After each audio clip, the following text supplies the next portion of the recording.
Friends, welcome back to my channel. ಇವತ್ತು ನಾನು ಏನು ಮಾಡಿದ್ದೀನಿ ಗೊತ್ತಾ, ಮೋತಿಚೂರ್ ಲಾಡು. ಸೊ ನೋಡಿ, ಎಷ್ಟು ಚೆನ್ನಾಗಿದೆಲ್ಲ. ಸೊ ಇದು ಹೇಗೆ ಮಾಡಿದೆ, ಇದಕ್ಕೆ ಏನೇನು ಇಂಗ್ರೀಡಿಯೆಂಟ್ಸ್ ಬೇಕು ಅನ್ನೋದನ್ನ ಕಂಪ್ಲೀಟಾಗಿ ವಿಡಿಯೋದಲ್ಲಿ ಹೇಳಿದ್ದೀನಿ. ವಿಡಿಯೋನ ಸ್ಕಿಪ್ ಮಾಡಿದೆ ನೋಡಿ, ಕಂಪ್ಲೀಟಾಗಿ ನೋಡಿ. ಮತ್ತು ನೀವು ನಿಮ್ಮ ಮನೇಲಿ ಮಾಡಿಬಿಟ್ಟು ಅದು ಹೇಗಾಗಿತ್ತು ಅಂತ ಕಾಮೆಂಟಲ್ಲಿ ಹೇಳಿ. ಓಕೆ, ನಾನೀಗೊಂದು ತಿಂದು ನೋಡ್ತೀನಿ. ಸಖತ್ತಾಗಿದೆ ನಿಜವಾಗ್ಲೂ. ಸೊ ಅದಕ್ಕೆ ಏನೇನು ಟ್ರಿಕ್ಸ್ ಎಲ್ಲ ಹೇಳಿದ್ದೀನಿ, ಹೆಂಗೆ ಮಾಡಬೇಕು ಎಲ್ಲನೂ ಹೇಳಿದ್ದೀನಿ. ಸೊ ಪ್ಲೀಸ್ ವಿಡಿಯೋ ಫುಲ್ಲಾಗಿ ನೋಡಿ. ಈ ವಿಡಿಯೋದೊಳಗೆ ಹೋಗೋಣ.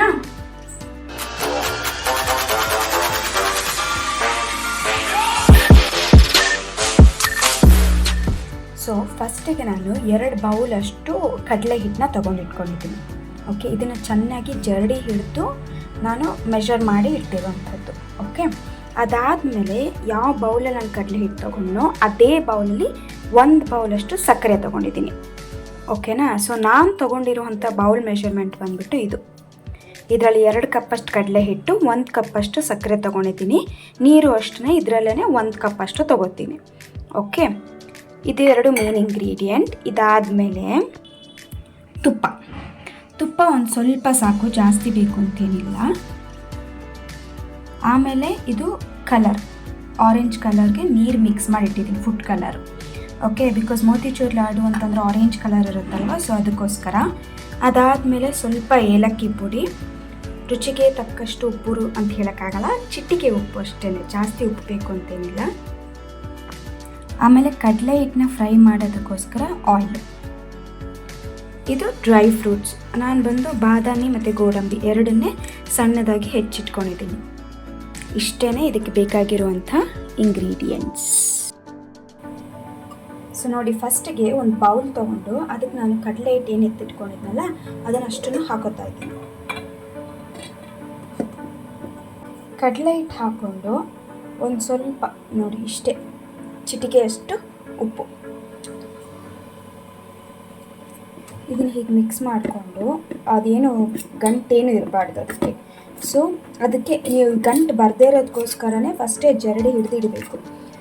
ಓಕೆ, ಈಗ ನೋಡಿ ಇದಕ್ಕೆ ನಾವು ಸ್ವಲ್ಪನೇ ನೀರು ಹಾಕ್ಕೊಂಡು ಕಲಿಸ್ಕೊತಾ ಇರಬೇಕು. ಒಂದು ಸ್ವಲ್ಪ ಹೇಗೆ ಅಂತಂದರೆ ದೋಸೆ ಹಿಟ್ಟಿನ ಅದಕ್ಕೆ. ಓಕೆ, ಅದಕ್ಕಿಂತ ಸ್ವಲ್ಪ ಗಟ್ಟಿ, ತುಂಬ ನೀರು ಹಾಕಬಾರ್ದು, ತುಂಬ ಗಟ್ಟಿನೂ ಬೇಡ. ಚಪಾತಿ ಹಿಟ್ಟು ಥರ ಎಲ್ಲ ಕಲಿಸ್ಬಾರ್ದು, ದೋಸೆ ಹಿಟ್ಟನ್ನು ಅದಕ್ಕೆ ಕಲಿಸ್ಬೇಕು. ಒಟ್ಟಿಗೆ ನೀರು ಹಾಕೋಬೇಡಿ, ಸ್ವಲ್ಪ ಹಾಕ್ತಾ ಕಲಿಸ್ತಾ ಮಾಡ್ತಾ ಇರಿ. ವಿಸ್ಕಲ್ಲಿ ಕಲಿಸೋದ್ರಿಂದ ನಿಮಗೆ ಲಂಪ್ಸ್ ಬರೋದಿಲ್ಲ. ಅದಕ್ಕೆ ಮತ್ತೊಂದು ಸ್ವಲ್ಪ ನೀರು ಹಾಕೋತಾ ಇದ್ದೀನಿ. ಈ ಮೋತಿಚೂರ್ ಲಾಡು ಎಲ್ಲ ನಾವು ಸ್ವೀಟ್ ಶಾಪಲ್ಲಿ ನೋಡಿರ್ತೀವಲ್ಲ, ಅಲ್ಲಿ ತಿನ್ನೋಕ್ಕೆ ಎಷ್ಟು ಸಕ್ಕತ್ತಾಗಿರುತ್ತೆ. ನಾರ್ಮಲ್ ಲಾಡುಗಿನ ಈ ಮೋತಿಚೂರ್ ಲಾಡು ಒಂಥರ ಸ್ಪೆಷಲ್. ಆ ಕಲರ್ಗೆ ಆಗಲಿ, ಅದರಲ್ಲಿ ಒಂಥರ ಏನಂತಾರೆ ಆ ಜಿಡ್ಡು ಇರುತ್ತಲ್ಲ, ತುಪ್ಪದ ಜಿಡ್ಡು ಥರ, ಆ ಥರ ಇರೋದಕ್ಕೆ ಆಗಲಿ ಅದೇ ಒಂಥರ ಟೇಸ್ಟು. ನಾರ್ಮಲ್ ಲಾಡುಗಳಿಗಿಂತ ಮೋತಿಚೂರ್ ಲಾಡು ಒಂಥರ ಸ್ಪೆಷಲ್. ಸ್ವಲ್ಪ ನೀರು ಹಾಕ್ಕೊಳ್ಳೋಣ ನೋಡಿ. ನಾವು ಜರಡಿ ಹಿಡಿದ್ಬಿಟ್ಟು ವಿಸ್ಕಲ್ಲಿ ನೀರು ಹಾಕ್ಬಿಟ್ಟು ಕಲಿಸೋದ್ರಿಂದ ನಿಮಗೆ ಲಂಪ್ಸ್ ಬರಲ್ಲ. ನೋಡಿದ್ರಲ್ಲ,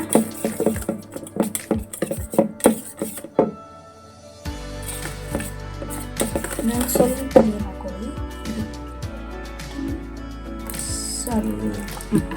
ಫೈನ್, ಆಲ್ ರೈಟ್.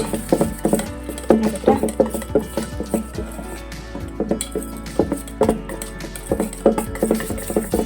ಈಗ ಇದಕ್ಕೆ ಒಂದು ಸ್ವಲ್ಪ ಫುಡ್ ಕಲರ್, ಜಾಸ್ತಿ ಬೇಡ. ಇದನ್ನು ನಾನು ಇಲ್ಲಿಗೊಂದು ಸ್ವಲ್ಪ ಹಾಕೋತೀನಿ ಮತ್ತು ಸಕ್ಕರೆ ಪಾಕಕ್ಕೆ ಹಾಕೋತೀನಿ. ಸೊ ಇಲ್ಲೊಂದು ಸ್ವಲ್ಪ ಹಾಕೊಂಡ್ರೆ ಸಾಕು. ನೋಡಿದ್ರಲ್ಲ, ಒಂದು ಸ್ವಲ್ಪ ಹಾಕಿದಂಗೆ ಕಲರ್ ಎಷ್ಟೆಲ್ಲ ಕಲಿಸ್ತಾ ಇದೆ. ಇದು ಫ್ರೈ ಮಾಡಿದಾಗ ನಿಮಗೆ ಆ ಕಲರ್ ಕ್ಲಿಯರಾಗಿ ಗೊತ್ತಾಗುತ್ತೆ. ಇದು ಪೈಪಿಂಗ್ ಬ್ಯಾಗ್ ಇಟ್ಕೊಂಡು ಕೂಡ ನೀವು ಎಣ್ಣೆಲಿ ಫ್ರೈ ಮಾಡ್ಬೋದು, ಆರೆಲ್ಸ್ ಹಾಗೆಯೇ ನಾನೊಂದು ಮೆಥಡ್ ತೋರಿಸ್ತೀನಿ ಈಗ, ಹಾಗೂ ಫ್ರೈ ಮಾಡ್ಬೋದು. ಬಟ್ ಇದಕ್ಕೆ ಏನಂದರೆ ತುಂಬ ದೊಡ್ಡ ಬೂಂದಿ ಇರಬಾರ್ದು, ಚಿಕ್ಕ ಬೂಂದಿಯಾಗಿ ಫ್ರೈ ಮಾಡ್ಕೋಬೇಕಾಗುತ್ತೆ. ಅದಕ್ಕೆ ಬೈ ಚಾನ್ಸ್ ಚಿಕ್ಕ ಬೂಂದಿ ಬರಲಿಲ್ಲ ಅಂದರೂ ಅದಕ್ಕೊಂದು ಟ್ರಿಕ್ ಇದೆ ಚಿಕ್ಕ ಬೂಂದಿ ಮಾಡ್ಕೊಳ್ಳೋಕ್ಕೆ. ನೀವು ಫ್ರೈ ಮಾಡಿದ್ಮೇಲೂ ಸಹ ಅದನ್ನ ಚಿಕ್ಕ ಬೂಂದಿ ಥರ ಮಾಡ್ಕೋಬೋದು. ಓಕೆ ನೋಡಿ, ಈಗ ಇದು ಈ ಕನ್ಸಿಸ್ಟೆನ್ಸಿಲಿ ಇರಬೇಕು. ಆಲ್ ರೈಟ್, ಇದೀಗ ರೆಡಿ ಇದೆ. ಸೊ ನೋಡಿ, ಈಗ ನಾನು ಸ್ಟವ್ ಮೇಲೆ ಕಡಾಯಿ ಇಟ್ಕೊಂಡಿದ್ದೀನಿ, ಅದಕ್ಕೆ ಆಯಿಲ್ ಹಾಕೋತಾ ಇದ್ದೀನಿ. ಓಕೆ, ಆಯಿಲ್ ಎಷ್ಟು ಅಂತಂದರೆ ಡೀಪ್ ಫ್ರೈ ಮಾಡೋಷ್ಟು ಹಾಕೋಬೇಕು ಆಯಿಲ್ನ.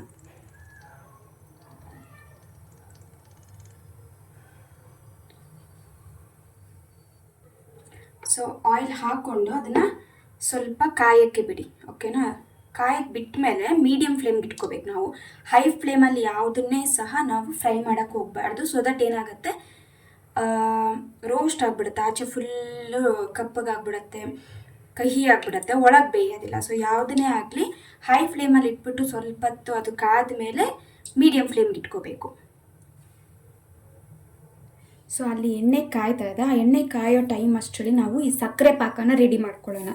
ಅದಕ್ಕೆ ನಾನು ಏನು ಎತ್ತಿಟ್ಕೊಂಡಿದ್ನಲ್ಲ, ಒಂದು ಬೌಲ್ ಅಷ್ಟು ಸಕ್ಕರೆ, ಅದನ್ನು ಹಾಕೋತಾ ಇದ್ದೀನಿ. ಆಮೇಲೆ ಸೇಮ್ ಬೌಲ್ ಮೆಷರ್ಮೆಂಟ್ನಲ್ಲೇ, ಅದೇ ಬೌಲ್ ಮೆಷರ್ಮೆಂಟ್ನಲ್ಲೇ ನೀರು ಹಾಕೋತಾ ಇದ್ದೀನಿ. ಓಕೆ, ಇದ್ರ ಜೊತೆಗೇನೆ ಫುಡ್ ಕಲರ್ ಎತ್ತಿಟ್ಟಿದ್ನಲ್ಲ, ಅದು ಹಾಕೋತಾ ಇದ್ದೀನಿ.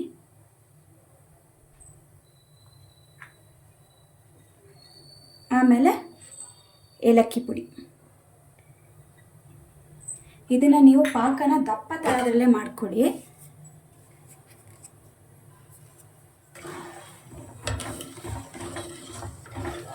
ಇದೇನಂತಂದರೆ ಸಕ್ಕರೆ ಪಾಕ ಕರಗಬೇಕು, ತುಂಬ ಗಟ್ಟಿ ಆಗಬಾರ್ದು, ಕ್ರಿಸ್ಟಲೈಸ್ ಆಗಬಾರ್ದು. ಅದಕ್ಕೆ ಕರಗೋವರೆಗೂ ನೀವು ಕುದಿಸ್ಕೋಬೇಕು. ಅಷ್ಟರಲ್ಲಿ ನಾವೇನು ಮಾಡ್ಕೊಳ್ಳೋಣ, ಬೂಂದಿ ರೆಡಿ ಮಾಡ್ಕೊಳ್ಳೋಣ. ಓಕೆ, ಇನ್ನೊಂದು ಬ್ಯಾಚ್ ಹಾಕೋತಾ ಇದ್ದೀನಿ ನಾನು.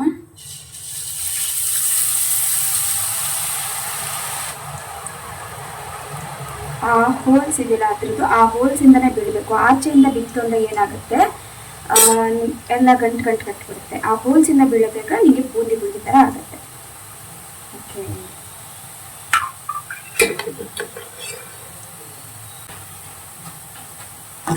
ನೋಡಿ, ಒಂದು 2 ಮಿನಿಟ್ಸ್ ನೋಡಿ. ಇಲ್ಲಿ ಫ್ರೈ ಆಗಿರುವಂಥದ್ದು, ಇದು ಫ್ರೈ ಆಗಿರುವಂಥದ್ದು ನೋಡಿ, ಎಷ್ಟು ಚೆನ್ನಾಗಿ ಫ್ರೈ ಆಗಿದೆ. ಇಷ್ಟೇ,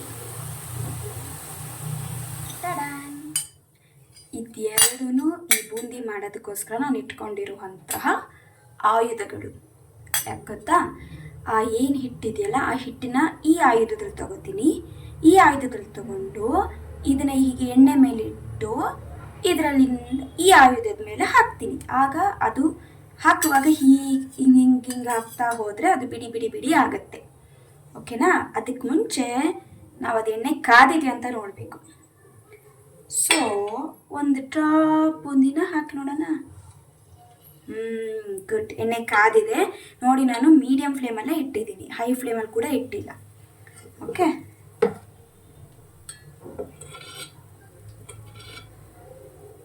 ಟಡಾನ್ ನೋಡಿ,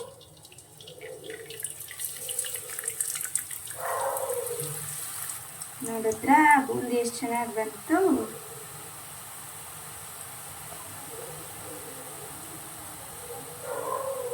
ನೀವು ದೋಸೆ ಕಲ್ಲ ಮೇಲೆ ಈ ಥರ ದೋಸೆ ಆಡಿಸ್ತಿಲ್ಲ, ಅದೇ ಥರ ಇದ್ರ ಮೇಲೇ ದೋಸೆ ಆಡಿಸ್ಬೇಕು. ಸೊ ಹೀಗೆ ನೋಡಿ, ಬೂಂದಿ ಎಷ್ಟು ಚೆನ್ನಾಗಿ ಬಂತಲ್ಲ. ಫೈನ್. ನಿಮಗೆ ಇಷ್ಟು ದಪ್ಪ ಇರೋ ಬೂಂದಿ ಕೂಡ ನೀವು ಮೋತಿಚೂರನ್ನ ಮಾಡ್ಕೋಬೋದು. ಬಟ್ ಇದೇನಾಗುತ್ತೆ, ನೀವು ಇಷ್ಟು ದೊಡ್ಡದಿರುವಾಗ ಮಾಡಿಕೊಂಡ್ರೆ ಅದು ಲಡ್ಡು ಥರ ಆಗುತ್ತೆ. ಮೋತಿಚೂರು ಯಾವಾಗಲೂ ಚಿಕ್ಕ ಚಿಕ್ಕದಾಗಿರುತ್ತೆ ಅಲ್ವಾ, ಸಣ್ಣ ಸಣ್ಣದಾಗಿರುತ್ತೆ ಆ ಬೂಂದಿಗಳು.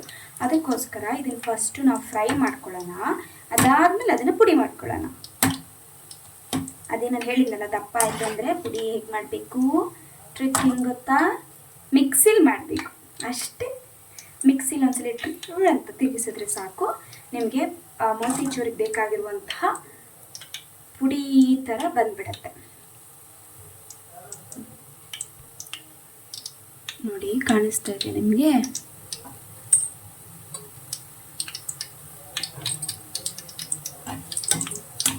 ಇದು ನೋಡಿ ಒಂದೇ ಒಂದು ಸೌಟಲ್ಲಿ ಹಾಕಿರೋದು ನಾನು, ಅದರಲ್ಲೇ ಎಷ್ಟೊಂದಾಗಿದೆ ಅಲ್ವಾ. ಇದು ಚೆನ್ನಾಗಿ ಫ್ರೈ ಆಗಲಿ. ಸೊ ನೋಡಿ ಇದು ಈಗ ಆಗಿದೆ, ಇಷ್ಟೇ. ಇದು ತುಂಬ ಹೊತ್ತು ಫ್ರೈ ಆಗಬೇಕು ಅಂತೆಲ್ಲ ಏನಿಲ್ಲ, ಇಷ್ಟಾದರೆ ಸಾಕು, ಕರೆಕ್ಟಾಗಿದೆ.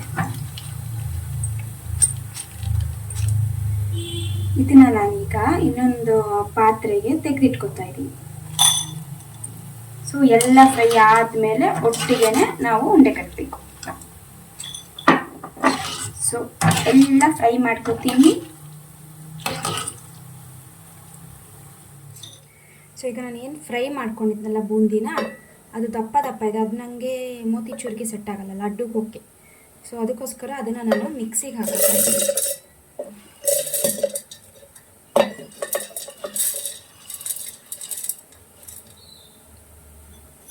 ಮಿಕ್ಸಿಗೆ ಹಾಕ್ಕೊಂಡು ಅದು ಆರಿದ ಮೇಲೆ ಹಾಕಬೇಕು. ಇದನ್ನು ಅಷ್ಟೇ ಆರಿದ ಮೇಲೇ ನೀವು ಮಿಕ್ಸಿಗೆ ಹಾಕ್ಕೊಂಡು ಒಂದು ಪಲ್ಸಲ್ಲಿ ನೀವು ಪುಡಿ ಮಾಡ್ಕೊಳ್ಳಿ. ನೋಡಿದ್ರಾ ಎಷ್ಟು ಚೆನ್ನಾಗಿ ಪುಡಿ ಆಗಿದೆ ಅಂತ. ಇಷ್ಟೇ, ಇದು ಕರೆಕ್ಟಾಗಿರುವಂತಹ ಮೋತಿಚೂರಿಗೆ ಬೇಕಾಗಿರುವಂತಹ ಏನಂತಾರೆ ಸೈಜು. ಓಕೆ. ಸೊ ಸಕ್ಕರೆ ಪಾಕನೂ ಕೂಡ ರೆಡಿ ಆಗಿದೆ. ಅದು ಬಿಸಿ ಇರುವಾಗಲೇ ಇದನ್ನು ಹಾಕ್ಬಿಟ್ಟು ಕಲಿಸ್ಬೇಕು. ಸೊ ನೋಡಿ ಈಗ ಇದು ಸಕ್ಕರೆ ಪಾಕ ಇದು ರೆಡಿ ಇದೆ. ಅದು ಏಲಕ್ಕಿ ಸಕ್ಕರೆ ಎಲ್ಲ ಕರೆಕ್ಟಾಗಿ ನೀರಲ್ಲಿ ಮಿಕ್ಸ್ ಆಗಿದೆ. ಆ ಘಮ ಚೆನ್ನಾಗಿ ಬರ್ತಾ ಇದೆ. ಕಲರ್ ಕೂಡ ತುಂಬ ಚೆನ್ನಾಗಿದೆ. ಬಟ್ ಏನಂದರೆ ನಿಮಗೆ ವಿಡಿಯೋದಲ್ಲಿ ಅಷ್ಟು ಕಲರ್ ಕಾಣಿಸ್ತಿಲ್ಲ. ಬಟ್ ಇದು ಡಾರ್ಕ್ ಕಲರ್, ಡಾರ್ಕ್ ಆರೆಂಜ್ ಇರುತ್ತಲ್ಲ ಮೋತಿಚೂರ್ ಲಾಡು ಕಲರ್, ಆ ಕಲರೇ ಬಂದಿದೆ.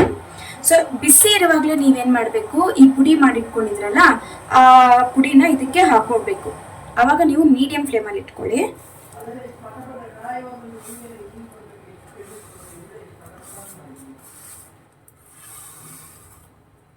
ಸೊ ಈ ಥರ ಹಾಕ್ಕೊಂಡು ಅದನ್ನು ಚೆನ್ನಾಗಿ ಮಿಕ್ಸ್ ಮಾಡ್ಕೋಬೇಕು ನೀವು. ಓಕೆ, ಏನಂತಾರೆ ಈ ಎಣ್ಣೆಲೇ ಮಿಕ್ಸ್ ಮಾಡ್ಕೋಬೇಕು. ಸಾರಿ, ಸಕ್ಕರೆ ಪಾಕದಲ್ಲೇ ಮಿಕ್ಸ್ ಮಾಡ್ಕೋಬೇಕಾಗತ್ತೆ.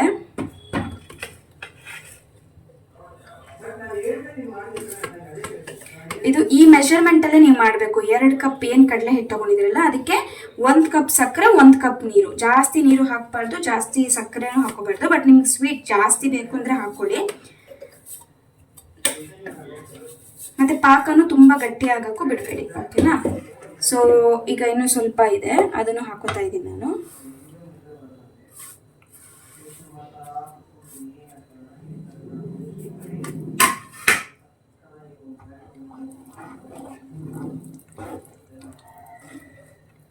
ಈ ಥರ ಸ್ವಲ್ಪನೇ ಹಾಕ್ಕೊಂಡು ಚೆನ್ನಾಗಿ ಕಲಿಸ್ಕೊಳ್ಳಿ. ಅದು ಯಾಕಂದರೆ ಉಂಡೆ ಆಗಬೇಕು, ಉಂಡೆ ಕಟ್ಟೋ ಥರ ಇರಬೇಕು. ನಿಮಗೆ ಪಾಯಸ ಅಲ್ಲ ಅಲ್ವಾ, ಹಲ್ವನೂ ಅಲ್ಲ, ಇದು ಲಡ್ಡು. ನಮಗೆ ಲಡ್ಡು ಬರಬೇಕು. ಬಿಸಿಲೇ ಇಟ್ಕೊಂಡು ನೀವು ಈ ಥರ ಕಲಿಸ್ಕೋಬೇಕು.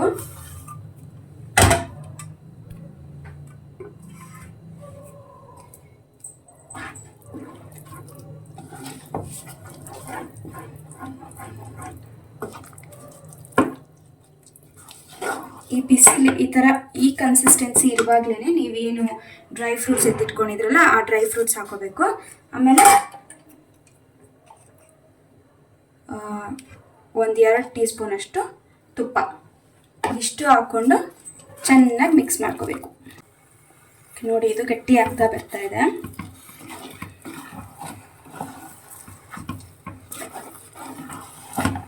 ದಪ್ಪ ತಳ ಇರೋ ಪಾತ್ರೆಯಲ್ಲೇ ನೀವು ಮಾಡಬೇಕು, ಇಲ್ಲಾಂದರೆ ಸೀದೋಗುತ್ತೆ.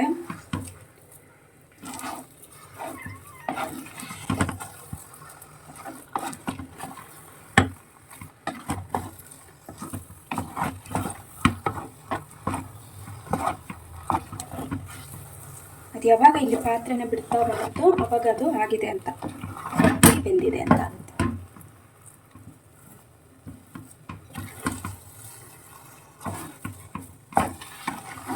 ಅದೇನಾದರೂ ಸಕ್ಕರೆ ಪಾಕನೇ ಗಟ್ಟಿ ಮಾಡಿಬಿಟ್ಟಿದ್ರೆ ಏನಾಗುತ್ತೆ, ಲಡ್ಡು ತುಂಬ ಗಟ್ಟಿಯಾಗೋಗುತ್ತೆ. ಸೊ ಈ ಥರ ಮಾಡ್ಕೊಂಡು ಹೋಗಿ. ನೋಡಿ ಇಲ್ಲಿ ಪಾತ್ರೆನ ಬಿಡ್ತಾ ಇದೆ ಅದು. ಸೊ ನೋಡಿ ಈ ಹದಕ್ಕೆ ಇರಬೇಕು. ನೋಡಿದ್ರಲ್ಲ, ಕೈಗೇನು ಅಂಟಿದಿಲ್ಲ. ಈ ಥರ ಇರುವಾಗ ನೀವು ಸ್ಟವ್ ಆಫ್ ಮಾಡಿಕೊಂಡು ಉಂಡೆ ಕಟ್ಕೋಬೋದು. ಸೊ ನೋಡಿ, ಈ ಥರ ಸ್ವಲ್ಪ ಸ್ವಲ್ಪ ತೊಗೊಂಡು ನೀವು ಉಂಡೆ ಕಟ್ಕೋಬೇಕು. ಬಿಸಿ ಇರುತ್ತೆ. ನಿಮ್ಗೆ ಯಾವ ಸೈಜ್ ಬೇಕೋ ಆ ಸೈಜಲ್ಲಿ ನೀವು ಉಂಡೆ ಕಟ್ಕೋಬೋದು.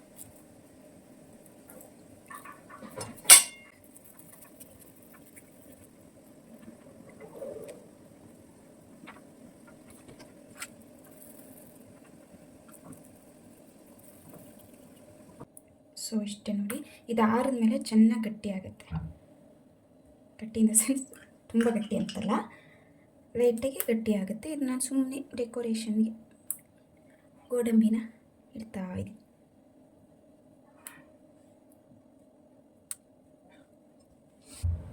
ಸೊ ನೋಡಿ, ಮೋತಿಚೂರ್ ಲಾಡು ರೆಡಿ.